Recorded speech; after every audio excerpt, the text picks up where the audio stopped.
Assalamualaikum warahmatullahi wabarakatuh. Saya Elsa Malayasari, Prodi D3 Kebidanan Semarang. Di sini, saya akan menjelaskan mengenai faal sistem reproduksi wanita dan faal sistem pencernaan.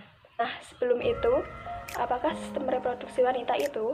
Sistem reproduksi wanita adalah sistem biologis yang terdiri dari organ dan jaringan yang digunakan untuk reproduksi atau berkembang biak pada perempuan. Fungsi utama dari organ reproduksi wanita adalah memproduksi sel telur untuk pembuahan. Selain itu, organ-organ ini juga berfungsi sebagai tempat berkembangnya janin.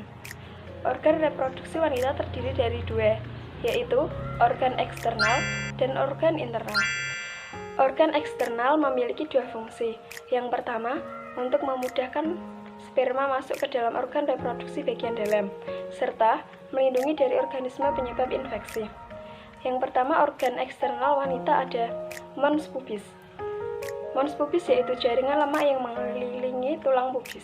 Jaringan ini mengandung kelenjar untuk mengeluarkan minyak dengan feromon yang meningkatkan daya tarik seksual. Yang kedua, labia mayora. Labia mayora atau bibir besar adalah bagian yang membungkus dan melindungi organ reproduksi eksternal lainnya. Pada labia mayora terdapat kelenjar keringat dan speseous yang memproduksi cairan lubrikasi. Yang ketiga yaitu labia minora atau bibir kecil. Labia minora terletak di sebelah dalam labia mayora dan mengelilingi pembukaan vagina serta uretra, saluran yang membawa urin dari kandung kemih keluar tubuh. Yang keempat yaitu klitoris. Labia minora sisi kiri dan kanan bertemu di tengah atas yaitu pada klitoris. Klitoris adalah benjolan kecil yang sangat sensitif terhadap rangsangan. Bisa dibilang, organ ini memiliki fungsi serupa penis pada pria. Yang kelima yaitu vestibular bulbs, adalah dua bagian panjang pada permukaan vagina yang berisi jaringan erektil. Saat seorang wanita merasa terangsang, bagian ini akan terisi banyak darah dan membesar. Yang keenam yaitu kelenjar Bartholin. Kelenjar Bartholin memiliki ukuran kecil, berbentuk seperti kacang yang berada di pembukaan vagina. Fungsi organ ini adalah untuk mengeluarkan lendir dan melumasi vagina saat melakukan hubungan seksual.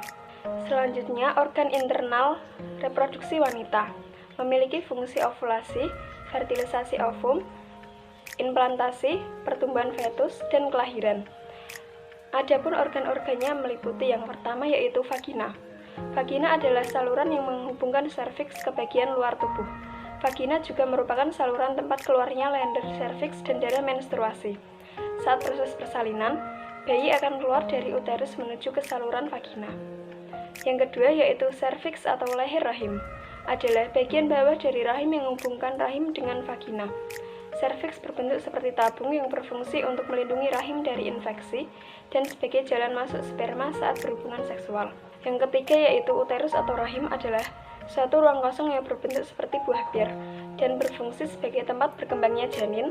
Uterus terletak di antara kandung kemih dan rektum. Yang keempat, tuba Fallopi atau saluran tuba, berbentuk seperti pembuluh kecil yang menempel pada bagian atas rahim. Organ ini berfungsi sebagai jalan yang dilalui oleh sel telur untuk berpindah dari ovarium ke rahim. Tuba Fallopi juga merupakan tempat terjadinya pembuahan. Organ internal reproduksi wanita yang terakhir yaitu ovarium atau indung telur, adalah jaringan kecil berbentuk oval yang berada di rahim. Ovarium berfungsi untuk memproduksi sel telur dan hormon seks perempuan yang kemudian akan dilepaskan ke aliran darah. Penjelasan selanjutnya yaitu faal sistem pencernaan. Sistem pencernaan adalah sistem yang berfungsi untuk melakukan proses pencernaan makanan sehingga dapat diserap dan digunakan oleh sel-sel tubuh secara fisika maupun secara kimia. Fungsi utama dari sistem ini adalah untuk menyediakan makanan, air, dan elektrolit bagi tubuh dari nutrien yang dicerna sehingga siap diabsorpsi. Organ-organ sistem pencernaan meliputi yang pertama rongga oral. Rongga oral adalah jalan masuk menuju sistem pencernaan dan berisi organ aksesoris yang berfungsi dalam proses awal pencernaan. Di dalam organ oral terdapat kelenjar ludah yang memiliki fungsi. Yang pertama, melarutkan makanan, yang kedua, memudahkan penelan, dan yang ketiga, melindungi selaput mulut terhadap dingin, panas, asam, dan basah. Kelenjar ludah terdiri dari 3 bagian, yaitu glandula parotis, menghasilkan ludah atau saliva yang berbentuk air. Yang kedua, glandula submaxillaris, menghasilkan getah yang mengandung air dan lendir. Yang ketiga, Glandula sublingualis sama dengan glandula submaxillaris. Kelenjar ludah mengandung enzim betialin. Yang kedua, faring atau tekak terletak di belakang hidung, mulut, dan laring atau tenggorokan. Dalam faring ini terjadi proses menelan menggerakkan makanan dari faring menuju esofagus. Yang ketiga, esofagus atau kerongkongan. Fungsi esofagus menggerakkan makanan dari faring ke lambung melalui gerak peristaltis. Yang keempat, lambung berfungsi diantaranya adalah sebagai gudang makanan yang berkontraksi secara ritmik untuk mencampur makanan dengan enzim-enzim, memproduksi kimus dan mukus, faktor intrinsik, menghasilkan vitamin B12, digesti protein, dan absorpsi. Lambung terdiri dari bagian jantung, fundus, badan lambung, dan pilorus. Bagian jantung lambung adalah area di sekitar pertemuan esofagus dan lambung. Yang kedua, fundus adalah bagian yang menonjol ke sisi kiri atas mulut esofagus, dan badan lambung adalah bagian yang terilatasi di bawah fundus yang membentuk 2/3 bagian lambung. Fundus bawah menghasilkan asam lambung yang berfungsi. Yang pertama, membunuh kuman penyakit yang masuk bersama makanan. Yang kedua, mengaktifkan getah lambung yang mengandung hormon gastrin, asam lambung atau HCl, enzim renin, enzim lipase.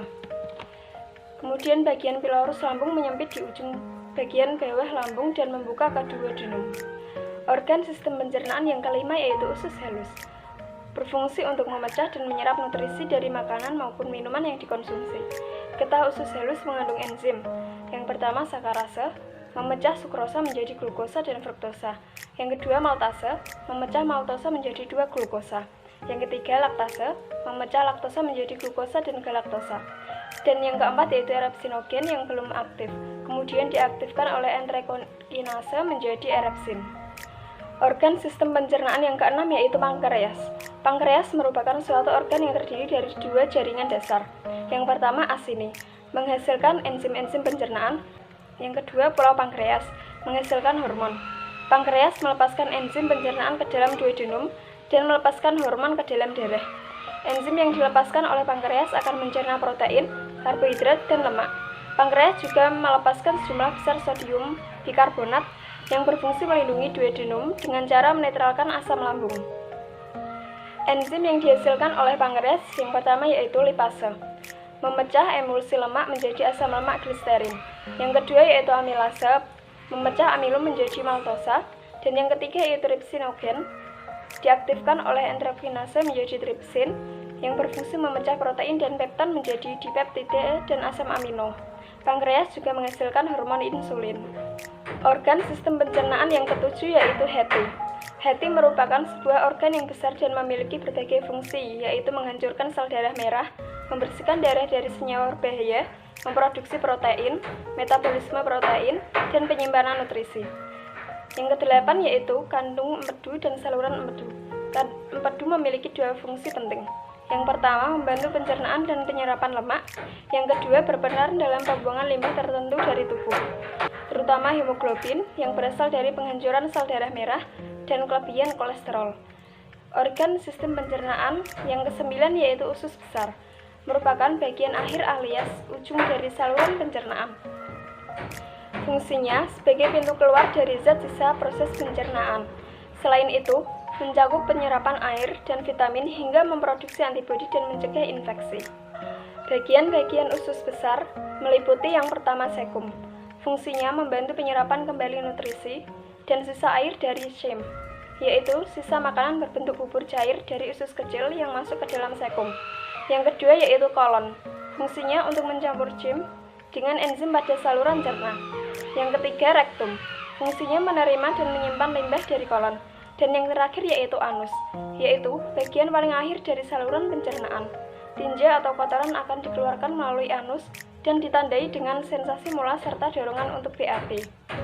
Nah, itu adalah penjelasan dari faal sistem reproduksi wanita dan faal sistem pencernaan.